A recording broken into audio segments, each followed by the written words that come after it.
Greetings everyone, this is Professor Theo Williams shooting this video on form number 1.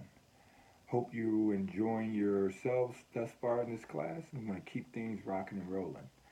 So for this particular form, you were supposed to identify some of the different cultures that you belong to, as well as to explain, in your opinion, how you thought the norms, the values, the attitudes, beliefs, and behaviors of those cultures either complemented or conflicted with one another. One of the reoccurring things that I picked up on from some of your responses initially was for some of you, it was very surprising that you belong to so many different cultures, or you were surprised to find out that culture went beyond our race. And if you were one of those individuals, you would not be alone. Oftentimes in America, we have reduced culture down to make it synonymous with race. So when you meet someone and you see that they're of a different ethnicity, or you hear a certain accent, you may ask them what culture they belong to. And they may often just say, I'm black, I'm white, I'm Hispanic, Latinos. But culture is so much more than that. And so I think if you don't learn anything else in this class, if the class was to end right now, and because it's online class, if all the internet in the world were to stop and we could no longer go with this online class, you've already learned a lot. And that's the fact that culture is a rich word. It's a rich thing. It's complex. We're all multicultural. We're not just one particular culture. And our culture is not synonymous with our race, although our race and ethnicity does play a huge part in a lot of who we are culturally speaking, especially if you are people of color. But your heritage also. Maybe you are white and you thought that, hey, I'm just white American. But you have Polish ancestry or German or Italian. All those things, your heritage plays a big part in who you are, or could potentially. Uh, and I say that word potentially because what we're also finding is that we are part of certain cultures that we may or may not practice, depending upon how far removed we are from those particular cultures. So maybe you are a third, fourth, fifth generation from a particular country, and you may not practice some of those same rituals, some of those same practices and traditions and customs of that particular country anymore. Maybe your grandparents did, but your parents did a little bit less, and now you do a little bit less. And so it is possible to be a part of certain cultures that we could identify and name or label with, but not necessarily exercise some of those behaviors that go along with that.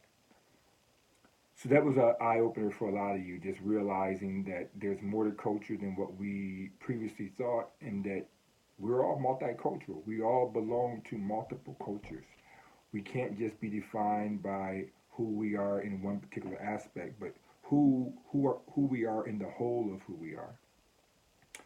Several of you point out when it came to the cultures that you identified with, some of the common ones were, of course, race and ethnicity, gender, and so some of you just said I'm a white man or I'm a black woman. So gender was a big thing that came up. For a lot of you, religion. And for me, when I think about who I am culturally speaking, this is one of the cultures that often changes for us. As far as maybe you, like me, was at one point in time a non-Christian and you gave life to Christ. And that culture, that religious culture, dramatically changed how I viewed myself. And in some ways, took precedence over some of my other cultural identities, which is another revelation hopefully you'll get in this class, is that even though we're all multicultural, rarely do we say that we are equal in our practice and our understanding, in our embracing of each culture that we're part of. Some cultures are stronger than others in shaping who we are. Some cultures have more influence in our lives than other cultures. So for me, I think about my race is very important to me. So being black is very important to me. Being a man is important, but it's not as important in a lot of aspects. But then becoming a Christian, that took precedence over all that. And yet, when I became a Christian, and although it takes precedence, it did not cause me to cease being a man or a Christian or black. So I think that's important. That sometimes we think that to pick up one thing means you have to put down something else, which sometimes it does happen that way. But most times it becomes a meld together, and we need to figure out within ourselves which of our cultures are more important and how they influence each other. And this kind of goes down to some of that complementing and contradicting. This is often the way where I figure out which one should take precedence based upon the conflict that it causes and based upon how they complement each other. So if I find, since my Christian culture is so important to me, if I find other cultures conflicting with that within myself, I tend to decrease those cultures that I may increase my cultural practice as a Christian. But when I find that they complement each other, it also is a good revelation because it shows us that when we become Christians, when we become disciplined followers of Christ, we can't just be so spiritual and not practical. There are some practical things that God desires of us that we're able to get accomplished because of these other cultures that we belong to. So I think about in marriage, there's some biblical precedents of how marriage should be. So I can't truly say I am a Christian and then not practice that and how that influenced my marriage. I can't say that I'm a Christian and not have that influence how I pursue issues of justice and reconciliation and things of that nature. And so I think it's cool how each culture can complement each other, but there are going to be some conflicts, and when those conflicts arises, either we need to reconcile those conflicts, or maybe it's an indication that some of the cultures that we used to belong to are no longer compatible to our new cultures, and that's something that each and every one of us have to figure out as we enter and exit cultures.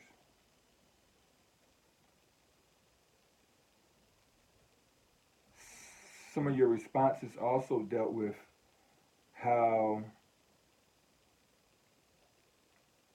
culture was not just something to list in terms of our identity, but how our culture should also impact what we do. So a lot of you did this assignment where you would say, I'm a part of this culture, and thus I do these things. Or I'm a part of this culture, and thus I think this way, or I act this way. That's important because it gives us the ability to recognize that culture isn't simply shaping who we are, but also what we do.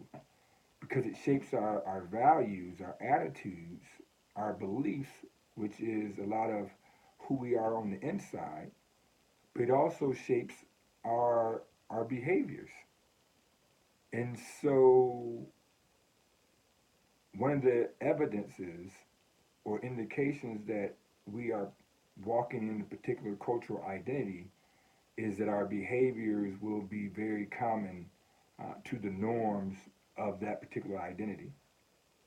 Now, the flip side of that, and this is important also because this also came up in a couple of your posts, is that rightfully so, you stated that culture, like identity, are both socially constructed.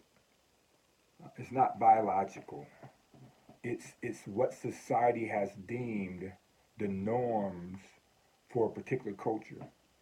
And if you're part of these cultures, here's what you should believe. Here's how you should speak. Here's how you should act. Here's some rules you should follow. Here's some do's and some don'ts. But some of you point out that you can still be a part of those cultures and not verbatim say what other people in those cultures say.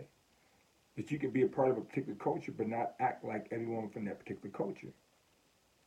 And you point out that sometimes when you go against the grain or don't always conform to the socially constructed norms of that culture, some of you have received, I don't want to say backlash, but you've been led to believe that somehow you are not as valued member of that particular culture, or that you have somehow sold out, or you're not fill in the blank enough. So you're not black enough, or you're not Christian enough, or you don't act like the typical woman or man. And I think it's important that we recognize that we're not all uniform, that we're not all homogenized. There's some, there can be some diversity within a particular culture. We're not monolithic. So, as a black man, it doesn't mean that all black men think the way I think, vice versa. Doesn't mean that all Christians think alike. There's some principles, there's some norms, some things that may tie us together, but there's still some diversity, still some autonomy within these groups. So I think it's important that if anyone ever tries to say, well, you're not cultural enough within a particular culture, one of your answers should be within this particular culture, there's still room for diversity. There's still room for diverse thought, diverse beliefs, diverse attitudes and behaviors, even within the same culture. Because ultimately, we're different people. Not all people think alike, not all people have the same experiences, the same upbringings, the same frame of reference, all those things that shape who we are and shape what we do and how we think about particular things. So a lot of you spoke about that, and I think that's very important to point out. Some of you point out the fact that there's subcultures within a particular culture, and this kind of goes to what I was just saying, that within a particular culture, there may be these subcultures, these compartments, these divisions, and not necessarily in a negative connotation, that says within this particular culture, there's still some uniqueness, there's still some distinctions. And I think that's important. We don't all want to be the same person. If so, what's the use of having lots of people if we're all the same person? So I think that's important when you pointed out that there are subcultures within a particular culture. And we don't always have to fit into the clean cut box, the clean cut description of a particular culture. When it came to the things that complement each other, I think there was a lot of times where family values and Christian values and work values, positive values often complement each other in terms of here's what I learned as a Christian and here's how it complements what I'm supposed to be doing as a husband, as a father, as a son, as a wife, as a daughter, all those things really complement each other. When it came to those that contradicted, ironically was also uh, the religious aspect, especially in Christianity, with other cultures. One of the main ones was Christian culture and American culture. You know, what we've learned as Americans as far as be about self in some regards, get all you can get in terms of wealth, even if it means stepping on toes and country first, or how we've elevated certain symbols, whether it's the flag or whatever it may be, we've elevated those symbols above God in some regards. Um, what it means to be a man in Christianity, um,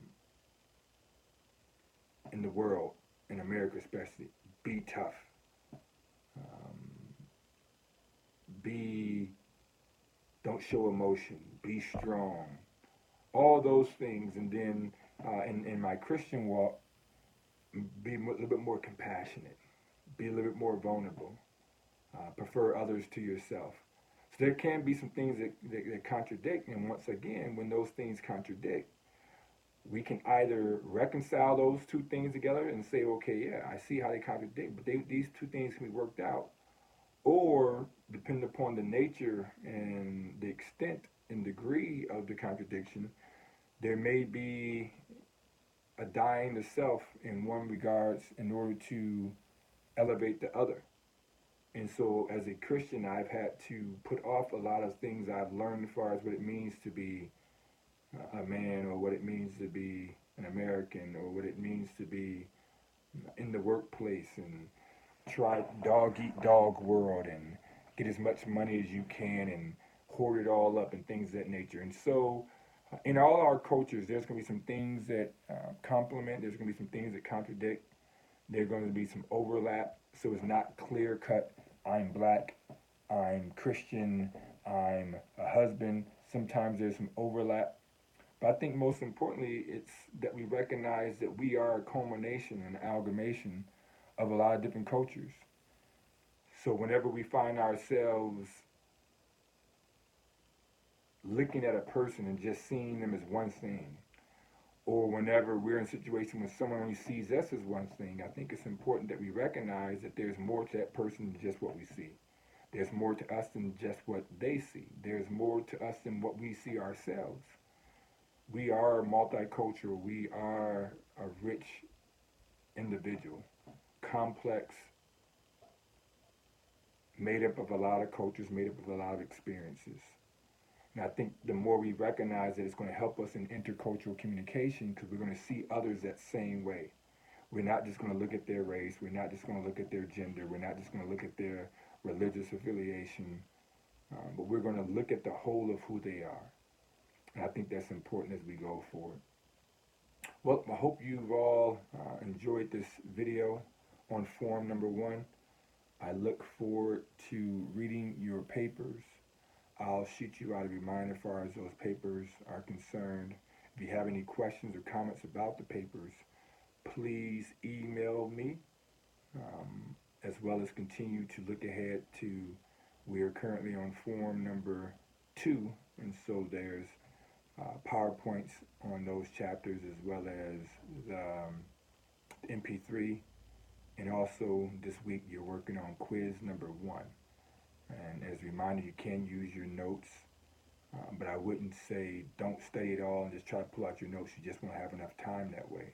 So make sure you're studying, because it's not like I'm just necessarily verbatim just lifting things out of the notes and you can look in your notes and find that particular line.